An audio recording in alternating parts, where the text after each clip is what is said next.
What's up guys, it's your boy Gobrins, and today we're talking about Dark Souls 3. And to be specific, we're talking about that Lucky Sorcerer build. Now I'm calling this a build guide, but I really want you guys to build this build however you'd like to build it out. I got a lot of feedback on this build, and I know it wasn't the most ideal build to be doing, but I just went ahead and did it with that how to make a build video. And the more I thought about it, and the more I thought about the feedback that I received about this build, the more I was like, you know what? I'm just gonna go for it, because the main goal was to test out this staff at its fullest extent at 60 luck, because the Grub staff scales magic damage purely off of the luck stat. So I really wanted to put it to the test and see what I could do with this thing, essentially, because people call it a lot of the times the worst staff, or no, you're only supposed to use this staff to cast low tier sorceries and whatnot. But why not use the staff to cast high tier sorceries? Why not think around and beyond the box of what we think is normal with this staff? One comment in particular that I received was that with the staff being only made to cast low tier sorceries such as that of Soul Spear, for example, it would be about the same amount of damage if I just capped out and went with a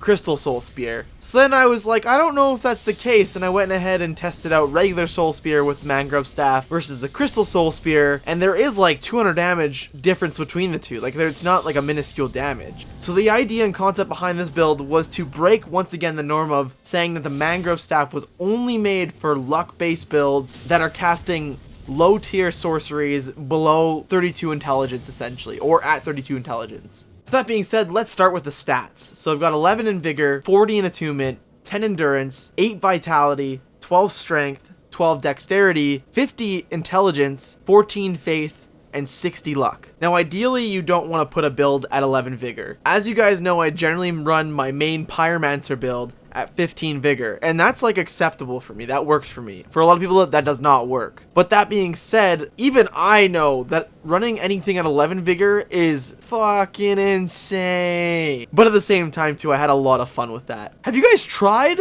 like doing things at 11 Vigor? Oh man, that's a challenge right there. That shit's fun. I had a lot of fun with it. Now 40 attunement is just what I do all the time. You guys know I always put my attunement at 40. Now I could have easily, let's say, dropped my attunement to like 24 or 30 or something like that, and thrown on like the Dark Moon ring, and that would have got me the 2 extra attunement slots. And for this build, that'd be probably pretty ideal. I naturally do 40 attunement for all of my casting builds because I like having that variety. I've explained that before. That's just me. So realistically, for any other player, you'd probably want to go like, once again, 24 to 30 attunement and cap it at that with like a attunement slot ring or something. In fact, I probably should have moved some points from attunement into either Vigor or Dexterity. And I say Dexterity for casting speed, because I didn't actually get to cap out on casting speed with this build, but I came close. And with the Sage's Ring +1, I technically did cap out of the casting speed, but if you were running with regular Sage Ring, you would not cap out a casting speed with this. Endurance 10, once again, absolutely insane. Don't do it if you don't feel like it.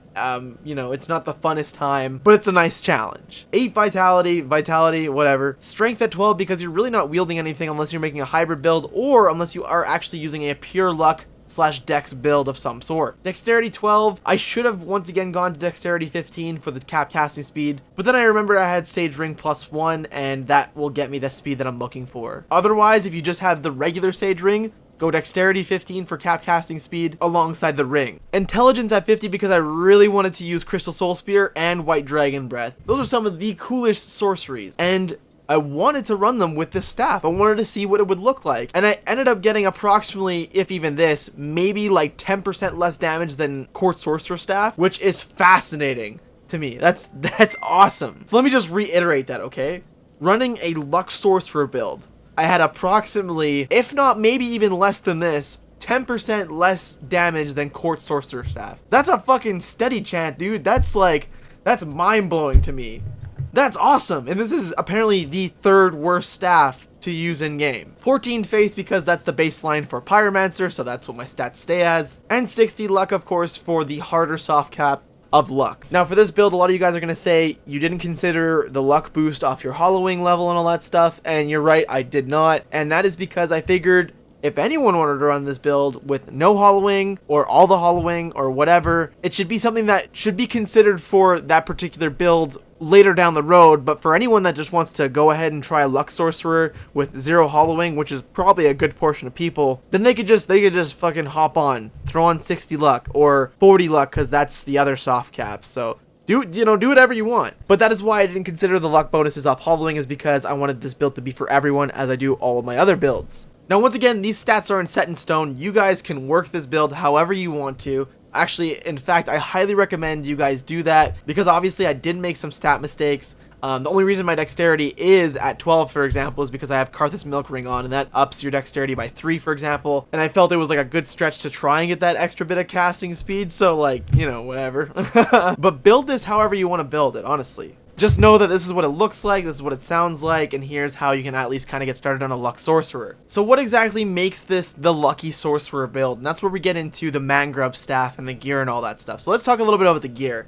So the Grub staff here, so even the description here, it reads, Staff of the Grubs who guard Rosaria's bedchamber. Their holy symbol is formed at the tip. Wielder's luck strengthens effects of sorceries. So that's how you know this scales off luck. And if you don't believe me, you can look anywhere else on the internet and it'll show that it scales off luck. So yeah. That being said, you do get luck bonuses once again for being hollowed. I will mention that as I mentioned it before, but this build is once again for everyone, so I'm not going to get into that too much. So as you guys can see, the spell buff is exactly at 100, even though I've upped this many times. This does actually have a spell buff cap at some point. It just doesn't show it on the staff, but it's there. I think it's spell buff 230 or something like that when you cap it out. Maybe, if I can remember correctly, I think that's what it is. Just kind of throwing it out there for all those actual Luck Sorcerer hybrid builds. So to start, of course, that's what makes this the Lucky Sorcerer, and that is the Grub staff. And I have it at +5, of course, because upgrade that shit, man. Put it right up there. You know what I'm saying? Like, get that damage. Get those extra bits of damage, you feel me? On my offhand, I have the Scholar's Candlestick, which as you guys can see here, once again, I do not have the requirements to wield it. Unlike my I Am a Sorcerer build, where I decided to have the requirements to wield it. You do not need the requirements of the Candlestick to actually gain the sorcery buff off of it.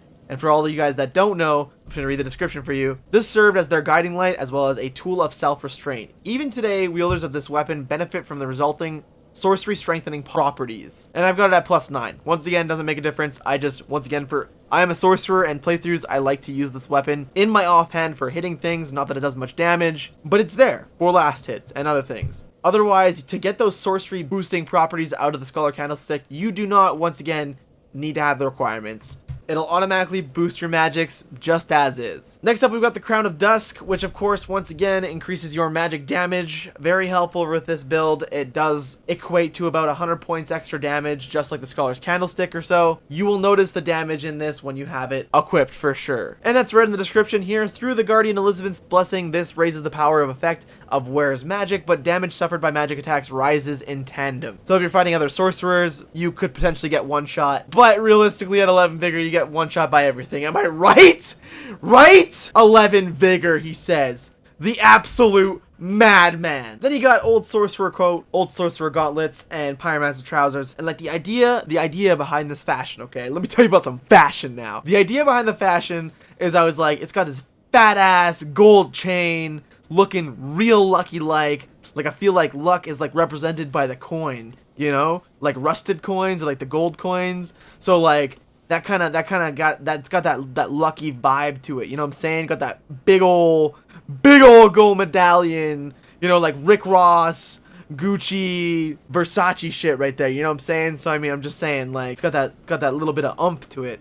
Like, I know my guy's ugly as fuck, but like that big fatty gold medallion, you know? And then the Pyromancer Trousers just kind of goes with it. It just has the same color scheme and it looks like wraps, and it's yeah, I thought it was cool. Now for my ring synergy and my rings, I've got Bellowing Dragoncrest ring, which greatly boosts sorceries, Young Dragon ring, which boosts sorceries, Sage ring +1, you can also use the regular Sage ring to shorten your spell casting time, and the Karthus Milk ring, which slightly boosts dexterity and obscures rolling. It boosts your dexterity by 3 points, just to toss it out there. I look at my dexterity real quick, okay?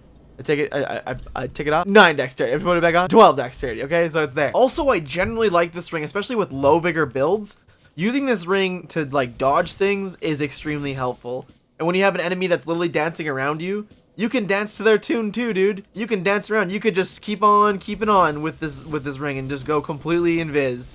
It's baller. I love that. I love the Karthus Milk Ring. I think it's great on like the good majority of builds actually. So I'm not going to go too far into specifics for casting because you can learn all about the spells that I'm talking about in my I Am a Sorcerer build guide. I will link that in the description for you guys. If you guys want to check that out as well, I literally go over every potential sorcery and spell in the game while I'm talking about I Am a Sorcerer. Generally, you're going to build this the exact same way just because it is the same idea. You're using the same casting type. It's just with a different staff and with a different stat allocation. Refer to I Am a Sorcerer for actually using these sorceries in PvP, just to kind of give you somewhere to start with actually fighting with those sorceries and whatnot. And then you can return to this video and keep watching it. But there is one thing I want to show, and that is, for example, having that difference of, let's say, for example, 50 intelligence versus 32 intelligence, and the difference it'll make in the end game with whatever staff you choose, but more particularly with the Mangrove staff. So as it's probably been mentioned 1,000 fucking times now, the Mangrove staff generally is agreed upon to be that staff that luck dexterity builds with like 32 intelligence at the max will use to cast sorceries with. But let's just show the difference in actual damage that you get from going from 32 intelligence spells to 48 and 50 intelligence spells, for example. So I mostly just want to demonstrate Soul Spear and Crystal Soul Spear because they're the best example for why I did put my intelligence in 48. Someone once again mentioned, dude, why didn't you just go Soul Spear? That's pretty much good enough. But there's like a little bit of damage involved here, which is why I did it. And I'm going to justify it totally by like 200 points here. So we're going to use some steady chant. Here's what Soul Spear looks like on this B mob right here. So we're just going to go ahead and cast that.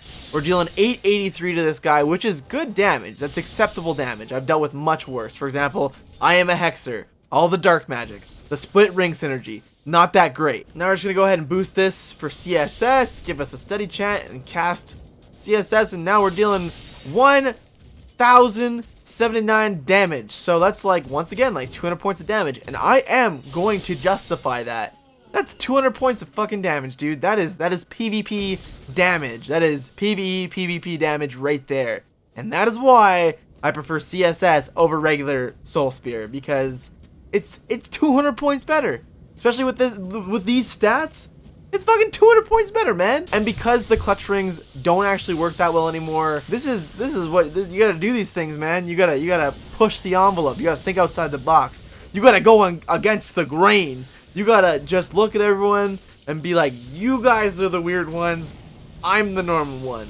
Fuck you. You know, like, what? And that is why I did things the way I did as the Lucky Sorcerer. Now, once again, a couple things I'll mention, as I mentioned in every single sorcery / casting guide, even my Dragon Slayer Great Bow guide. If you want to win with builds like this, you need to outplay your opponents constantly. And I always say that the best strat is literally just to think 1 or 2 steps ahead of your enemy and think, what are they using? When are they going to use it? How are they going to use it? And what does their build look like? When you're in your opponent's head and thinking 2 steps ahead of them, you will always win, no matter what build you're using, whether it has 11 vigor or 50 vigor. There's always a way to win when you're actually thinking about what you're doing in PvP. And that is how I win things. That is how I win with 11 vigor. It's not absurd.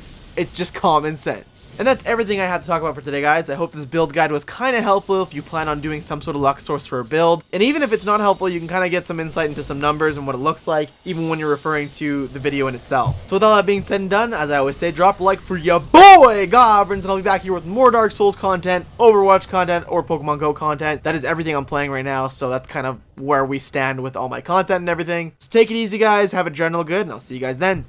Peace out!